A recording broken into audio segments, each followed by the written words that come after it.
Kisah candaan Rasulullah. Suatu hari, Ummu Aiman mendatangi Rasulullah. Ia bermaksud meminjam unta kepada sang Nabi. "Wahai Rasulullah, tolong naikkan aku ke unta," kata Ummu Aiman. Usai mengucapkan salam kepada Rasulullah. Mendapat permintaan itu, Rasulullah tidak segera melaksanakannya. Rasulullah kemudian sejenak mengajak ibu asuhnya bercanda, agar suasana menjadi menyenangkan. "Saya akan naikkan ibu ke punggung anak unta," kata Rasulullah. Jawaban Rasulullah membuat Ummu Aiman heran. "Anak unta tidak akan kuat mengangkat tubuhku, dan aku pun tidak tega menaikinya, wahai Rasulullah," kata Ummu Aiman.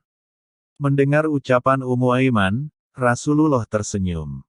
"Saya tidak akan menaikkan ibu, kecuali ke punggung anak unta," kata Rasulullah.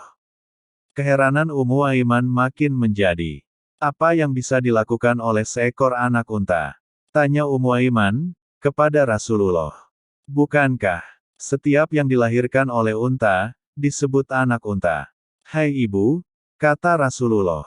Mendengar ucapan Rasulullah, Ummu Aiman tersadar. Dia telah terkecoh dengan candaan anak asuhnya yang begitu dia cintai. Anas bin Malik mengisahkan, ada seorang sahabat lelaki bernama Zahir bin Haram.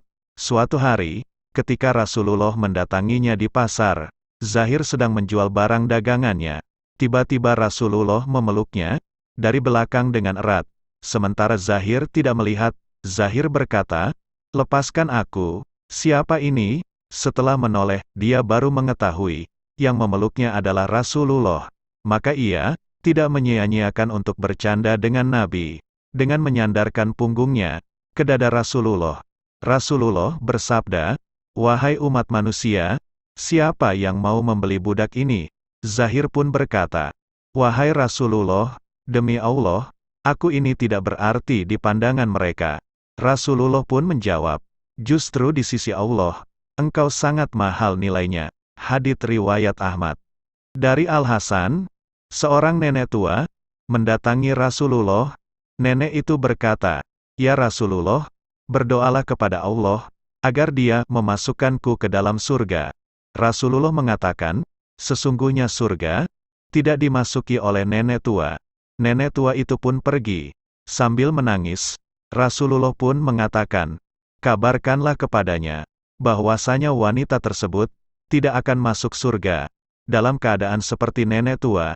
Dari Muad bin Jabal, Rasulullah bersabda, "Penghuni surga kelak masuk ke dalamnya dalam keadaan tak berbulu, mudah, dan bercelak mata, sekira usianya 33 tahun.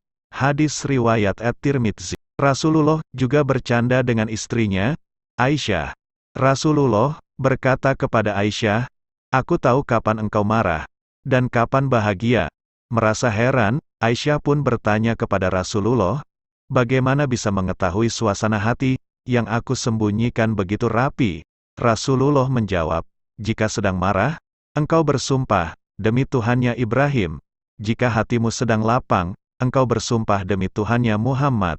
Aisyah kemudian tersipu dan mengatakan, "Demi Allah, wahai Rasulullah, hanya namamu yang tertinggal di hatiku." Diriwayatkan Imam Bukhari, diceritakan, saat Rasulullah dan para sahabat berbuka puasa dengan kurma dan air putih, setiap kali makan sebiji kurma, mereka menyisihkan di tempatnya masing-masing. Beberapa saat kemudian Ali menyadari kalau dia memakan terlalu banyak, sehingga terlihat biji-biji kurma menumpuk di sisi Ali. Dalam suasana hangat itu, Ali muncul sisi iseng dan humornya. Ali mengumpulkan biji kurmanya dan diletakkan di tempat biji kurma Rasulullah. Otomatis tidak ada biji kurma di sisi Ali. Lantas Ali berkata, "Ya Rasulullah, engkau memakan kurma lebih banyak daripada aku. Lihatlah, biji-biji kurma yang menumpuk di tempatmu." Rasulullah pun tertawa, dan sambil bercanda menjawab, "Ya Ali, kamulah yang memakan lebih banyak kurma, karena aku memakan kurma dan masih menyisakan bijinya, sedangkan engkau memakan kurma sekalian dengan biji-bijinya."